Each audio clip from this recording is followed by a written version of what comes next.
Messi. Oh my goodness. Balotelli. Aguero. Oh, that is extraordinary. What a head, son. What a head. Back of the net.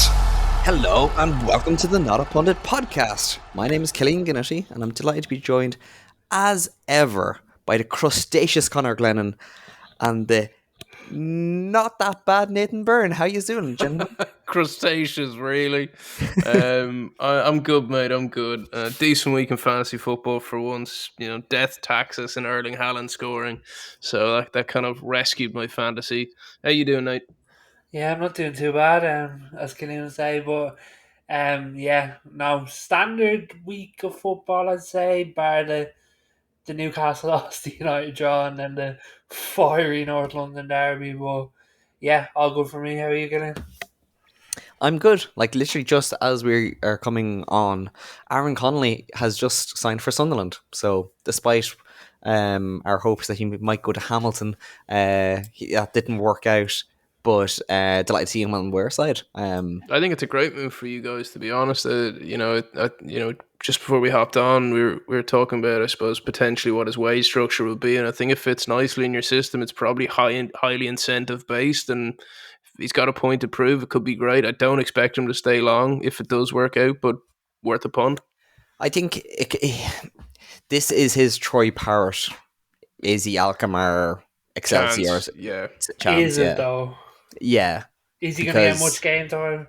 Yeah. You'd assume he would. Not initially, I think. I'd say it'll take a couple of weeks to bed into the system. But what's going on here, though? This is the guy that's getting linked with Galway like a couple of weeks ago. Like, it's a bit like. I would wonder how much shite talk that was. I would wonder if he was just home in Galway and somebody's like, oh, is he going to sign for them? But yeah, there is question marks over his attitude and stuff. Like, he did not do well at Hull. But he started off well and then it ended not well. But it's a 1-year deal doesn't exactly say we trust you is the one thing, though.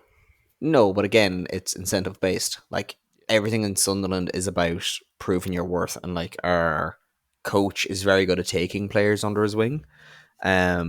We need strikers. We have a lot of forwards, not a lot of strikers, so he will get game time. Like, the striker he's up against is 19, so he should, by his own standards, take the bull by the horns and take the lead on it, and become our main man up front. And if he doesn't, I think he's finished at this level. It's very much make or break for him, isn't it? The manager's comments, I'm just reading them here. He's saying Aaron needs an opportunity to reestablish himself and reset the perception of him as a professional athlete. It wasn't long ago that he was scoring goals in the Premier League and playing for his national team, but he suffered some setbacks. At Sunderland, he'll have an environment. He'll have the environment and the support to perform and an opportunity to showcase his ability. It's an important 17-game period following the next international break, and we believe Aaron can add value to our squad during that period. That very much sounds like a kid on trial. Yeah, like, it's a glorified trial, but I think that's the best contract he could have hoped for. Oh, big time. Absolutely. It's probably the most exciting team in the championship right now. So, oh wow! Okay, I will give you that. For normally I would smash Sunderland for a statement like that, but the start to the season that you've had, it's hard to disagree. Yeah, I'm sure it's not this time right here till when they you can quote me on this. I'll tattoo this. Therefore, Aaron misses out in the playoffs. The thing about Sunderland right now is it's not just like doing well, but it's playing well. Like, when we're playing bad now, which has been one game, we're doing miles better than we were the second half of last season. So like, the floor of our standards has completely been raised, and like our manager's 3 months in the job, and he's already having a massive impact on players, and the players already love him. Like, it's a team that's going in the right direction, and if Connolly can't make it here, he's not going to really make it anywhere. Does the Sunderland squad have enough to go the whole season though? Because like, at least championship wise, it's very up and down between form and stuff, and like, I'm just talking in terms of when teams can go on big runs, and one or two losses can literally take you from the edge of playoffs right down to mid table. It's So that's what happened to us last year. We were fine the first half, and then it all went tits well, up. exactly. It's do you see one or two things happening in the season that could throw this team off, or whatever? I think it would take something extraordinary. And that's not just being cocky. I fully expect us to drop down a bit, but I do see us finishing in the playoffs. And we have a strong squad. We have a deep squad. It's young though. It's deep, but it's young. Yeah. And there hasn't been a problem with that yet. We have backup midfielders now that came from Liga or a year or two ago, and they're 22, 23. I'm talking about Adil Adishure or whatever his name is. We have really the only issue we kind of have now is in defense, but we even have youngsters like an 18-year-old Tommy Watson. I don't know if you saw that academy goal that's going around from Sunderland. The second tier on Twitter shared it. It'll be there. And even from the academy, we're playing proper football. And the coach said that because of Mundell, who is our Jack Clark 2.0, genuinely, he's actually in some aspects better than Jack Clark. He's quicker, he's stronger, he's more direct. He just isn't at Jack Clark's level yet, but he will be. And only for him to be doing so good, we'd have even more youngsters coming through. So I'm so excited. I genuinely think you could see us in the Premier League next year. I think I'd like to see it. I think it'd get very good. We won't last in the Premier League next year. I think it'd be very good for the podcast if it did. But Killian finally gets some airtime on Sunderland. Welcome to our level, Killian. Welcome to our level. I think it'll get really I think there'll be a really interesting watch this season in terms of when it gets a bit later on in the season, the pressure ramps up with the youngsters. The away days get a lot harder, don't they, in the Championship in terms of you're going to teams that might be battling for their safety or whatever, and it becomes quite a battle. It's they'll be the key moments this season, I'd say. Yeah, we already saw that. Our only loss in the league so far was against Plymouth, and that is the longest away day in the EFL. Jesus, yeah, when you think about it, that was so far. Yeah, so and we lost that, and we didn't lose badly. Yeah, it was a creditable performance. We deserved to lose, but it was just Plymouth just got the better chances and took them. That's the one thing with young players is sometimes they can have a really off game and still play well. My thing with the young squad is as well as, man, it's the Championship is one of the toughest leagues in the world. It really is. It's an absolute grind, and when it comes to the end of that season, it's not even who you've got caliber wise in your team. It's leaders and strength really that kind of drag you by the fingernails into the Prem. Especially through the playoffs. Playoffs are rotten. Yeah, you'd want big leaders on the pitch in Wembley. Because we've been playing these young lads for a long time. Dan Ballard is 24 now, but he's had 3 full seasons with us. So he's more experienced than some of the more experienced players because he's been getting a lot more consistent game time in rougher divisions and has been part of a promotion squad. So I'm not worried about that yet. What do we think success looks like for Connolly? Just looking at his goals versus games, Brighton, first team, 52 games, 8 goals. Under 23s, 42 games, 31 goals. Okay, that's bloody good. But then Hull City, 36 games, 10 goals. Middlesbrough, 21 games, 2 goals. Most of them 10 goals for Hull came very early on as well. So it's because this is where it's unfortunate for a striker when you're on a trial. You can play well, but if you're not putting the ball in the back of the net, it's see you later, mate. I would say with Sunderland, not necessarily. We do very as a squad, we do appreciate players that make other players score. If he can create, yeah. He needs to be. He can't just be well. He can't be a passenger. He can't just be moving well with the ball. He either has to be setting up goals or scoring goals, or he just won't last.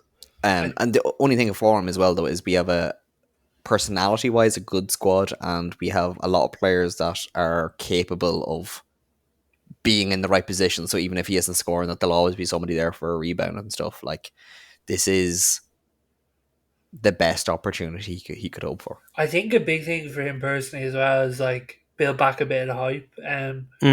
He's got a bad rap for himself. Whether that's justified or not, I don't know. I haven't really paid too much attention to it. But as we know, industries, they speak to each other. Like, if you have a bad name, a bad rep, it gets around. That's something he badly needs to shake. And Especially that at 24, like, he's bloody Yeah. young, you know? like that can only be done through hard work and getting the job done. So I'd like to see him shake it, and hopefully he does. But I think that success for him is getting rid of that thing that's hanging over his head. Like, on paper, if you look at his career from under 18 through the senior team, he's played 175 games, 54 goals and 5 assists. On paper, that's very good. But when you take away the fact that 25 of those goals were for under 23s, it's a little less impressive. So, like, if he gets, I don't know, 17 games, so if he gets That's 6 7 goals, goals. yeah, I think that'll be Um, enough. And the other thing as well for him is that the fact that he will have to base himself in and around Sunderland. Like, he'll have to get immersed in the community, because it's just too far. Like, it's not like where you can kind of commute from somewhere. Yeah. Like, he might do Newcastle, but if you're moving up that far, you might as well go to the place that you're playing in. But as well as if you want a reason for, like, look, if the fans love you, there's another reason to keep you, and just live in Sunderland and get, as he said, involved in the community and hype yourself up and make yourself irreplaceable, at least to the fans, you know. Oh yeah, and like, as well though, is like, it's Sunderland. It's not like it's going to be in London with its nightlife. Yeah. So like, if there is any of them kind of potential issues, they should be somewhat Contained. subverted. Yeah. But talking about containing problems, Everton seem to probably have finally been taken over. This one falls apart. Watch. You'd really hope for Everton's sake that they have managed to do this. I do wonder, is it a little bit too late for them though, you know? I do. I think the rot is really set in at that club. Like, there's even talks about managers and stuff now with Everton. It's like, yeah, it's just getting a bit heavy. Do you have any details on it, Killian, in terms of the takeover? Yeah, a few. So basically, it looked like that a guy, the American co-owner of Palace, was going to take them over, but he was talking a lot and had made no moves in trying to sell Palace. So you can't do that. And then he was also talking about his plans for Everton in the stock exchange before he even had an exclusive deal to talk to Mashiri. So he seems like a bit of a Walter Mitty. Yeah, I think he just kind of got ahead of himself. I think he assumed that he had exclusive rights, but he didn't. But Dan Friedkin is who's coming in, and if you've recognized that name, Sounds familiar. he actually was a stunt pilot in the movie Dunkirk.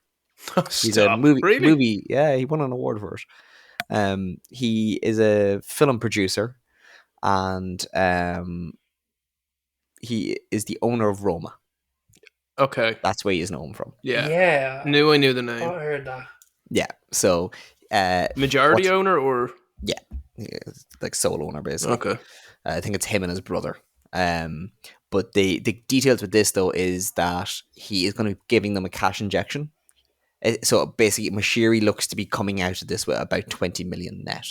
Jesus, that's not much. Like, that's not net after his initial investment. That is net, as in that's all he's going to be getting even after clauses. Imagine selling a Prem club for and you get 20 million quid. Reason being is Friedkin is taking on the debt and New stadium and the likes. Taking it all on and is actually writing off the debt. Okay. So the club is no longer in. Like, I think he's writing off something like a 250 million of debt. Jesus, I mean, if you're a fan, you're looking at that going, at least we're safe. Yeah, this is the thing. Now, the question marks with Friedkin comes in if you've watched them at Roma. So Roma have had decent investment, so you can't criticize that there. They're reasonably ran. I wouldn't say good, but they've attracted the likes of Mourinho, and they attracted big players. Like they've had Lukaku and Dybala, Chris Smalling, and now a lot of these have left, but they had these kind of big players with little outlay, but massive wages. So that was one of the issues with and a manager churn, big manager churn. That being the latest one being that Daniel Rossi. Daniela De Rossi. But the thing with them now is they have been trying to change how their whole squad has been made up from these kind of bigger wages to trying to make it a little bit more youthful, be a little bit more clever, because in the last, I think it's 4 or 5 years, there's been 4 different winners of Serie A, and Roma hasn't been in Champions League places in 5 or 6 years. So whilst seems to be the opportunity for teams to come up and grab a title for themselves, Roma are nowhere near the races. So Friedkin's around a while, so he should be getting maybe better results. I know they've just changed sporting directors as well, so there's plenty of excuses you could make. I'd be worried if I was Sean Dyche, though. Big time. It's a good club to have partnered with you, though, isn't it? Like a Roma Everton partnership is good. From what I remember, and correct me if I'm wrong, though, is Mourinho did complain a lot about the lack of money into the squad. Like he complained a lot about the actual spend, but they gave it on wages. They wouldn't fork out for Dybala, but they matched his Juventus wages. Yeah. So it's like you're kind of giving with one hand and taking with another. Plus, Mourinho will always whinge about outlay. Like, you should know that better than anybody, Nate. No, but I do remember being like, I looked at it once and I was like, they didn't spend actual like upfront money, but if it was paying the wages, it was paying the wages. It was January where they were trying to get Bonucci, and by the end of it, they bought like a 19-year-old for 1.8 million. Yeah, but it'd be interesting to see how they transform that sort of ideology from what they've done in Serie A to the Premier League, because if they haven't been upfront, then they're putting forward 250 million to write off debt. That's a lot of money. It's like, do they have that money then to invest in it? Because to me, Everton look like they need a lot of investment. They've obviously sold a fair bit this summer, and it's a great way to sell as well. It's like, what's sort of next for Everton in terms of that? Like, I mean, pessimistically, are they looking at this with one eye on the Championship, going, okay, we'll get 100 million in the parachute payment. That's 100 million back. We'll get rid of our large earners and start afresh and see what we can build. Yeah, possibly. Like I think what you're going to see initially is that there'll be a change in sporting directorship. I think that they're going to try and probably make the two clubs a little bit more aligned that way, which will then kind of influence the January window. I think if Newcastle wants to get Branthwaite, now's the time. Get them while they kind of would like the cash injection, and I think if they get a sporting director worth their salt, I think any sporting director would kind of go, yeah, with a club like this, I could do better with 230 million players than I could with 170 million player. Well, that's actually good. Yeah, I think you're right with that. What I was going to say is, do you think now that United went down the Mazraoui and De Ligt route, that move to United is just dead in the water? That, like, I'm trying to think outside of Newcastle and Man United, I don't really remember many going in for him. I think it is dead from United's point of view, but I do think it's interesting now that I think they'll be well more open to it now that money can't go in Mashiri's bank account. Do you know what I mean? Like it's not another 70 million that gets added on to what he takes away from it. So that possibly could have been one reason why they weren't willing to sell more in the summer. I think if you're Sean Dyche, I think you imagine the best you'll get is January. Unless you can turn the results around. I don't think they're going to give him bullet for the sake of giving bullet. So I think it'll probably be kind of get to January and see from there.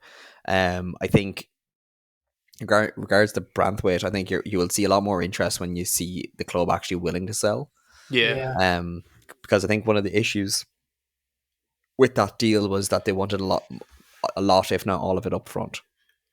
Whereas I think a structured deal could suit maybe the likes of a Newcastle or a Chelsea, or you might even see a City kind of consider it because English player, young, like You might even see Real Madrid looking like to be honest. very possibly, but like it could. Like that, like you never know with the merry-go-rounds. City might buy him and then let like John Stones go to Madrid. Like these are the kind of things you could imagine. I think City are very clever at kind of moving players on Before they as they get to the approach that peak. kind of age. Yeah. Yeah. Do you Like think they if did it you're with Jake Gundogan. O'Brien, you're kind of like, should I have come here? No, I think it opens a good pathway for him personally. Last week I would have said yeah, Connor, but I think Nate's 100% right now. I think this is new I dawn think from. he's in a good spot in terms of like I see Branthwaite gone. Whether that's January, summer, I don't know. I could possibly see it in January. But there's a good opportunity there for Jake O'Brien to put his stamp on that centre back position. Yeah, I Yeah, agree. You know, part of me that just the last couple of days I've been wondering what must be going around his head. I suppose he's on a good contract. Realistically, if they went down, he'd probably get a move anyway. So there's probably not too much alarm bells going on.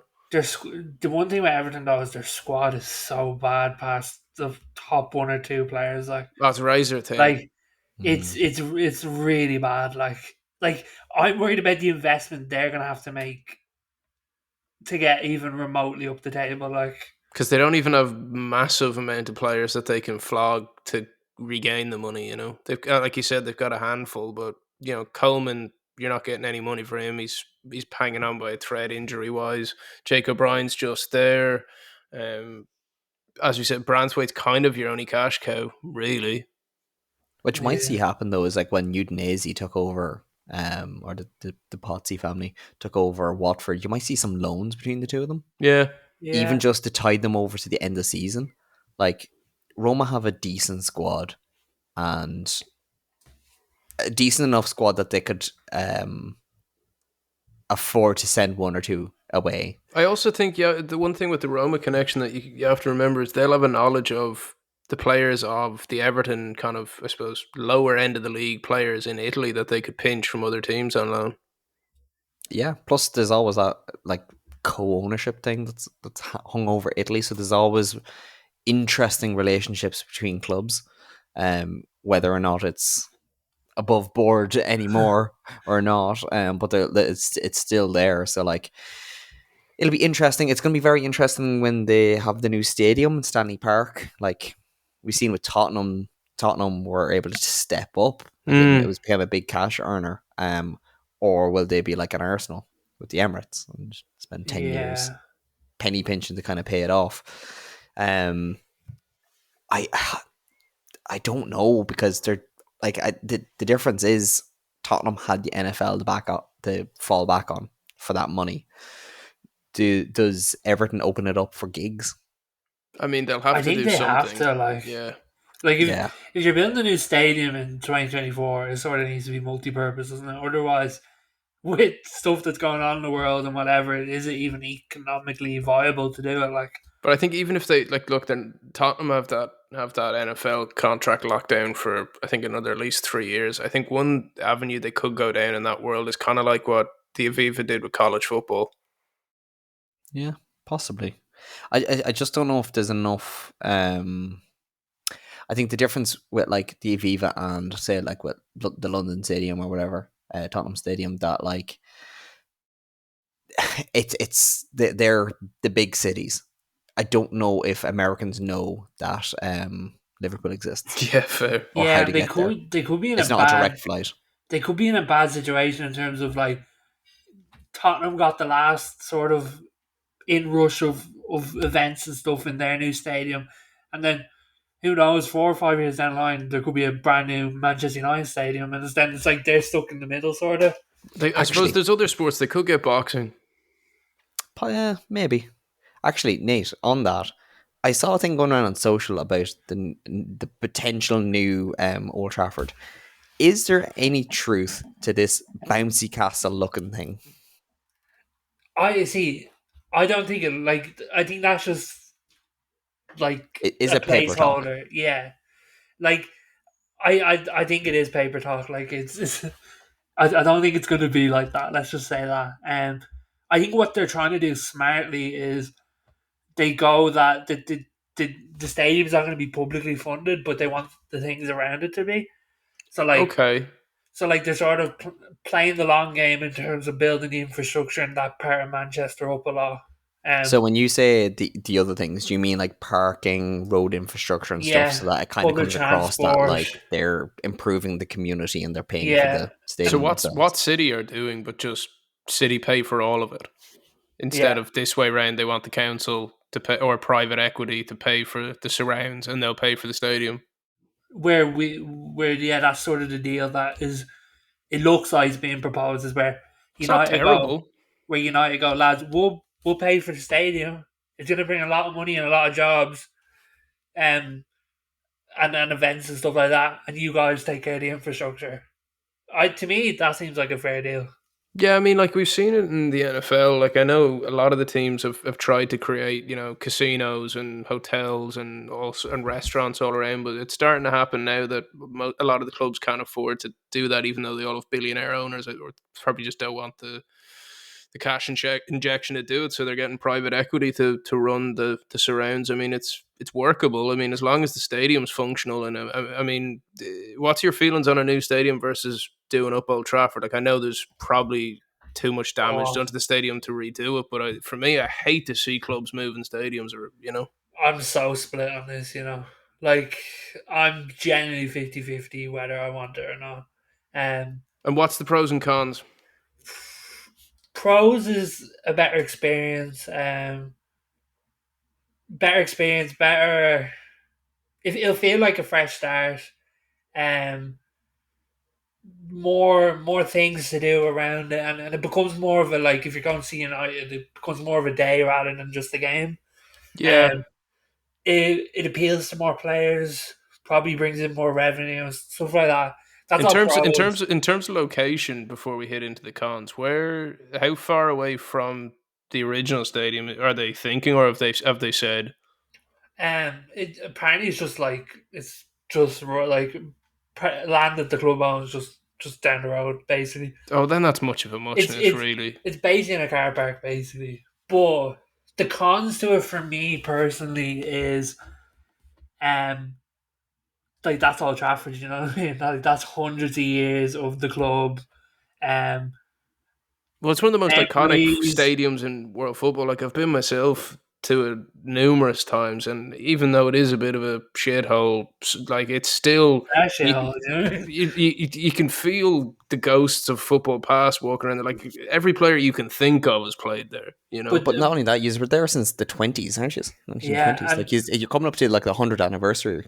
and the thing is like people's relatives have been like laid out on that at Old Trafford. Like that used to be a thing where you could go and bring your relatives, and so like there's a Like lot of do a stuff like wake, that. like You could spread the ashes in Old Trafford. Like you used to be able to do that. Jesus. It only stopped recently. Like, Wow. Do you think so it's there's all things like that where it's like if we're gonna do this and knock down Old Trafford and build a new one, there needs to be such a importance put on. Let's preserve as much of this as we can. But like I hate what Highbury did and the fact that Highbury's now apartment block. Like I like the only thing they've left there is the tunnel walk they transformed into something. But like that breaks my heart, you well, know. like Tottenham's showing, you can build a new stadium and not have to change location for the stadium. Yeah. Oh, we won't be changing location. I think it's Yeah, just more the the the actual Actually history. doing structure. it. The Yeah. Yeah, Munich building. tunnel, like the Munich tunnel, is a big one.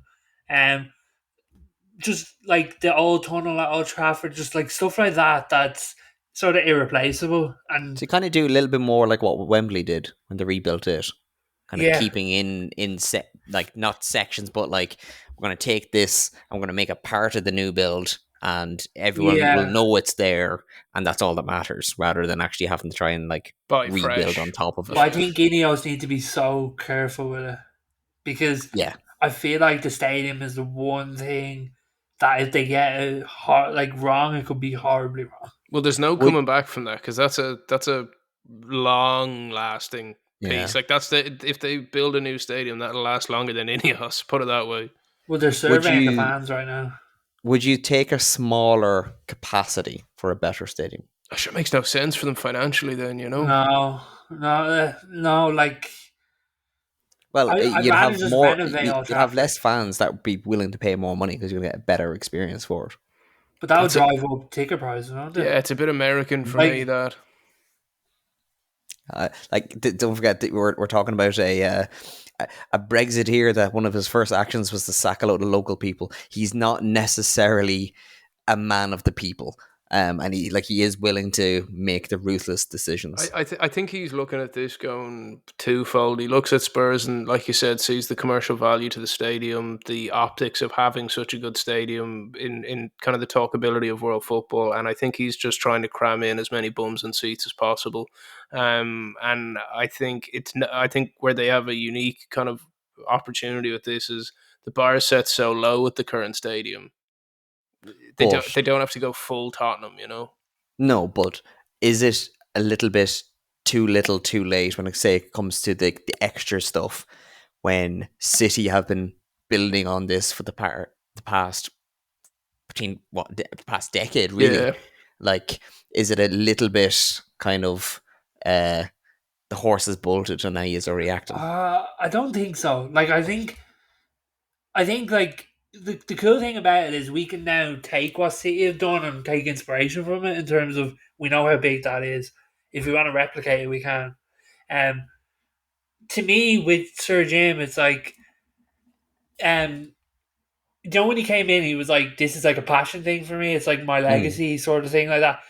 He's gonna have a real long think about how much he cares about that legacy when it comes to this, because it really could define his legacy in terms of he's talking about the Wembley of the North, and just talks of it being plus 100k seats. He That's needs huge. Like that's massive. he needs to be very careful about how he goes about it. Do you know what I mean? There's a fine line, and I'm a bit scared they might step over it. But it's What's the current? How many seats now? 72, yeah, 79, 74. 72? 74. Yeah, somewhere. Yeah, So that's a somewhere, big jump. Yeah, and actually, that's a good thing to point out. As like, I think Manchester as a whole is becoming such a that city's like going up big time in terms of what City have done, the new Hydro Arena, possibly Wembley. Even out of entertainment, like you're seeing a lot of businesses move out of London post Brexit, moving to Manchester, both at least from a advertising point of view, is the one I kind of am aware of the most. But you're seeing a lot of kind of operations trying to find better bang for their buck, and they're going towards Manchester and Liverpool. So I Do you, think, go ahead. do you think this is kind of a little bit of Ratcliffe kind of looking at the outrage of United fans when they weren't being put forward to be a Euros stadium? That it's kind of like a little bit of curry in favour, kind of going, yes, we need a new stadium, but I'm going to make a stadium that you'll all think will be used in the World Cup. The next one comes around. Yeah, but I think Old Trafford still should have been used. Yeah, as bad as it is structurally, I never expected them to be left out of any stadium selection process ever. You know, like it's wild that Sunderland was in the selection process longer than the whole Trafford. It's mad, like. But isn't that the crazy thing though? Is he's now in such a predicament where he's literally stuck in the middle in terms of, if I'm going to have to do this and build a new stadium, it's going to have a real wow factor in terms of bringing in events and, as you said, NFL, stuff like that. And then he also has a huge fan base to appease, so he's really stuck in the middle. Would you accept a Arsene Wenger-esque 10 years at being fourth to pay for the stadium in the long term? No. I mean, but geez, it's kind of what you've been doing for a while. You know, it's not much different. We're not built on them years already. Yeah, but like Well, that's yeah. The cost of building a stadium is kind of like, despite how big he paid for the club, it's kind of the club's investment again. So unless you can't pay for that out of pocket, either Surely him the Glazers have personally to or the chip in club. though. he can pay a decent amount of it out of pocket, can't he? But I think Manchester United's revenue is so high anyway, year to year, that I just mean that's it's kind of he's gonna have to he is gonna have to saddle the club with debt. Which is why everyone hated the Glazers. yeah. But we've been saddled with that for years. But can you afford more debt? Because Like your interest payments are what, like 60 mil a year? Yeah, but could this like all like teeter on the Glazers writing off some debt? possibly They won't do it though. At least I don't think they so. might though, because their investment in the club goes up if there's a 4 billion, 2 billion pound stadium. You know what I mean? Well, yeah, I Also, mean, on paper, the club's assets skyrocket and thus company value skyrockets. Well, Yeah, the Glazers own an NFL team. It's in like, do you know what I mean? Like it's yeah. yeah, a true. much Actually, I haven't bigger thought of that. conversation rather than just United based. I think so. Yeah. There's Would more in it for you them. ground share with City for a year to get it done? You mad No, bastard. Are you I'd trying to rather make the man explode? I'd rather play in fucking Wembley.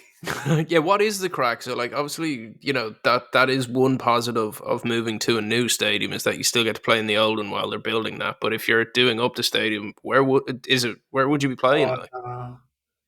Like I Tottenham don't. did it pretty quick, and even then, I think that was a half season or a full season in. they had a COVID season in Wembley, didn't they? Yeah, No, it was the London Stadium for part of it anyway. Was it? So there was a load of moving they around. had Wembley for a long time as well. Yeah. Yeah. I'd rather ground share with Everton. I'll be honest. It's not that much. It's not that far away. Ground share with Salford. I was thinking that too, yeah. I really hope it's not City like ground share. Well, But it is your only kind of local option. Like is there it? is nowhere I think. within. But what's Sorry? around you? You got Bolton, you got Wigan, you got like there's not much going on. How far There's away is only big rugby Newcastle?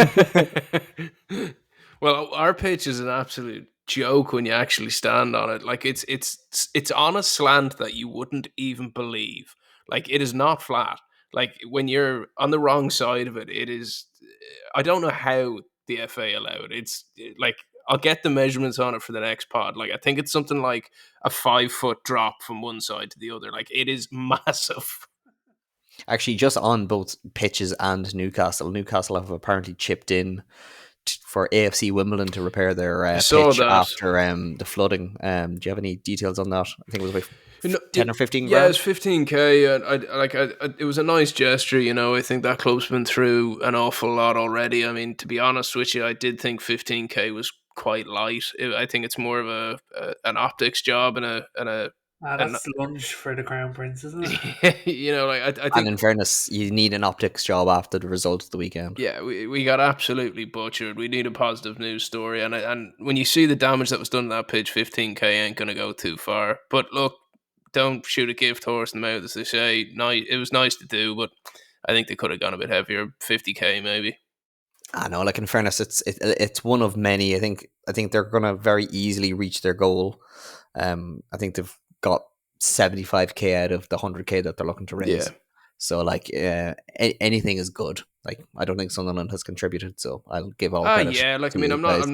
I'm just, to be honest with you, I'm just sour after losing 3-1 to Fulham. I don't think there's anything positive coming out of that. We were royally taught a lesson. Is it time for Jason Tindall out? Obviously, him being the manager. I've been saying it from the start of this season on the pod that there's something not right with the tune. I don't know what it is. We're not operating the way we should be. I know we got some kind of 2 wins on the bounce there and we've played some decent ball, but I just feel something's awry between, we've had a tumultuous couple of months at the club with, all the Ashworth situation going on. Stavely and her husband Gerdozzi kind of stepping away from the club. Stavley's also, her company's now gone into liquidation, so she's in a whole other situation. Then I wonder, was that a very timely kind of I think- leaving of the club? Yeah, I do too. And then, with all this chat with Howe in England, I know, we've been bantering around in the WhatsApp group that it's probably Howe might lose the Newcastle job before he gets the offer of the England job, but I do think he's kind of got one eye on that job. For all of those things together, it doesn't feel like the club's as cohesive as it was the last even 2 years, Is there It must be much? kind of frustrating for Howe, like after rebuilding his reputation, after it being so good after Bournemouth, that like if he just got the offer in the summer, it would have would've all gone. been perfect. He would've gone. Perfect trajectory up, Nate. Yeah, is there much communication coming from the top at Newcastle? Like, Yes and no. Like, I mean, they're telling you what you want to hear, kind of thing. I think, to be honest, the things that the comms team are really focusing on is their Adidas collaborations and that side of things more than anything. I think the club are really leveraging nostalgia to kind of take away from more serious issues at the club. There wasn't much transparency on the transfers out, like Elliot Anderson. That was very much for financial reasons, so I think they didn't want to talk about it. Minta too. So yeah, like there's definitely comms coming from the club. It's not radio silence, but it's very much kind of fluffy pieces rather than real kind of talk of the issues that are going on at the club. There has been rumblings of kind of a little bit of a butting of heads between Paul Mitchell and Eddie Howe since he came in. Yeah, and that's never good. Like, I mean, I said it when the Ashworth stuff was starting off. Like, it was the worst time for that to happen. Even if we got another year out of it, it would have made things so much easier. Like, Ashworth left at the point where, like, bear in mind, we got to the Champions League far quicker than we should have or expected. Fans didn't expect it, club didn't expect it, manager didn't expect it. We got there, it was too much for us, our squad was too thin, the quality wasn't there.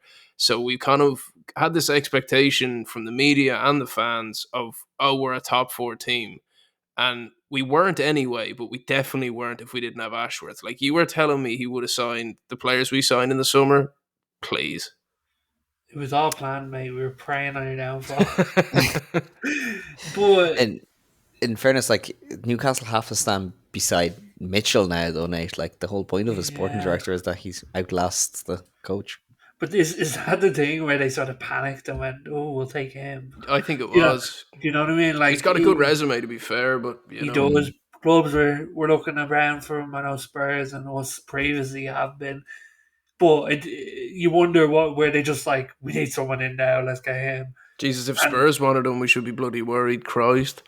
Well, he was at Spurs before. Yeah. He was there as a scout, and then he ended up in Leipzig. Yeah, like, I mean, Monaco. he's got a cracking CV, and look, I do think things like this.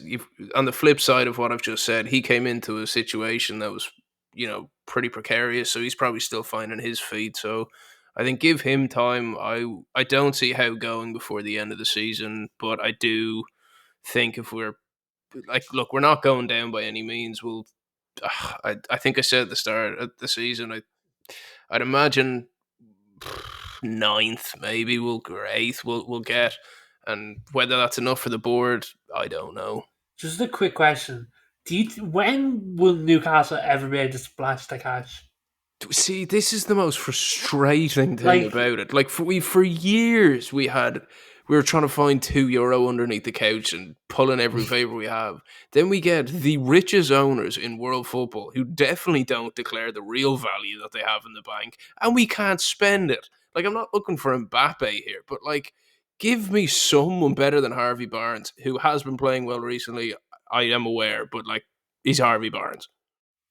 But like, it's just funny, like, state back Newcastle. And we're mid-table fodder again. Like, you're not even getting your like Sanya, Clichy, Adebayor generation. You're just gone straight back to we got Lloyd Kelly.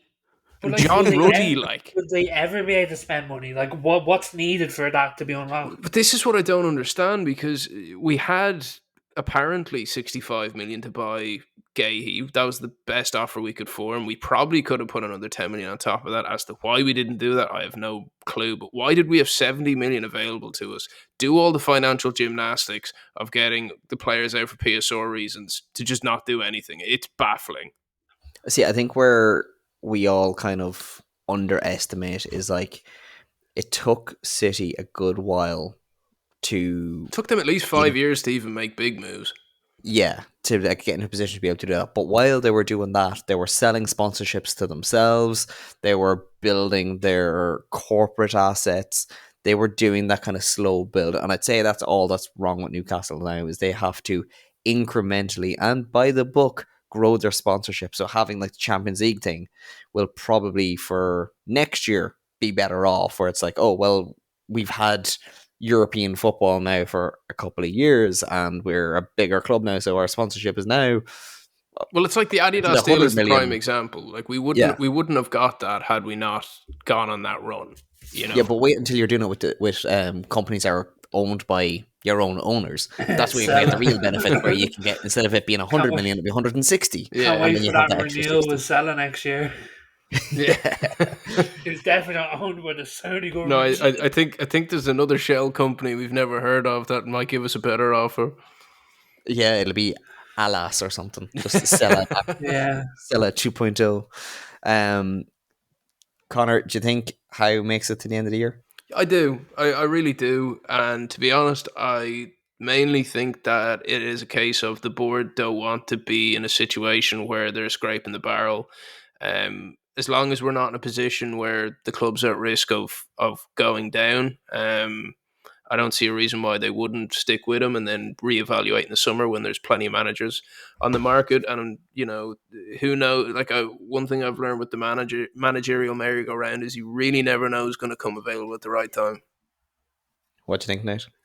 I think he's gone Christmas or after, I think. Really?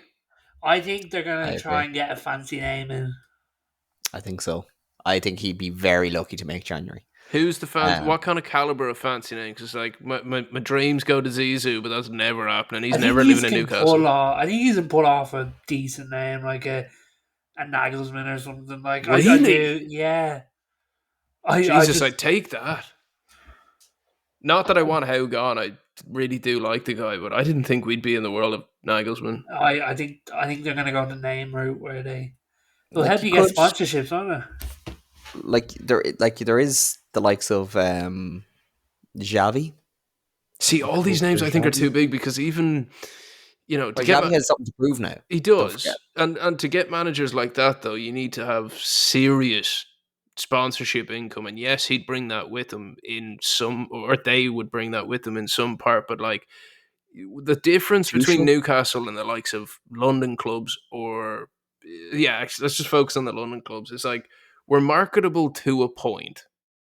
Our ceiling is much lower than the London clubs of how big the club can get financially, I think. Well, no, it's not. No, like he's got a huge fan base. He's got a huge stadium.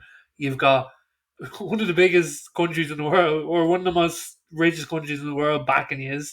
But Yeah, but I think that's a really important point that you're not like with Sunderland when Sunderland was looking to get a training base in London to try and attract these players. take out the fact that we've got wage bill that we can inflate for players. And you will find ways of getting extra money into sponsorships and stuff. It's just going to take a few years and you guys have to grow up by the books. You will end up being able to spend money at some stage. Also, do you not think in 5 years' time that, or like within 5 years that Saudi start investing in Newcastle, like the surrounding area, like they have a lot of money to throw at things. So lads, we lost 3-1 to Fulham. I'm feeling spicy as hell. Maybe when we have a win under our belt, we can come back on this one. I think there's one thing that City got underrated for doing that I think Newcastle will copy, which is they'll invest in the academy early and then get lots of little bits of money by having players in and around. The likes of a Sancho kind of thing. Oh, okay, yeah. Yeah. And I think that's where they can also get So like Elliot Anderson, that again, but in a position where you're not forced to do it. Yeah. I just so, don't like to see us doing those deals. Rabiot came through at City technically. Yeah, on paper. Yeah, so like there is causes for. So I think you're in for a hard year. I think Howe will be gone. I think Graham Potter is going to be in the Premier League by the end of the year. I'm just not sure what color. And there's the obligatory weekly mention. It's been a while. But on that bombshell, gentlemen, that flew. That's already nearly an hour. Thank you very much, Connor and Nate. We'll chat to you next week. Bye-bye.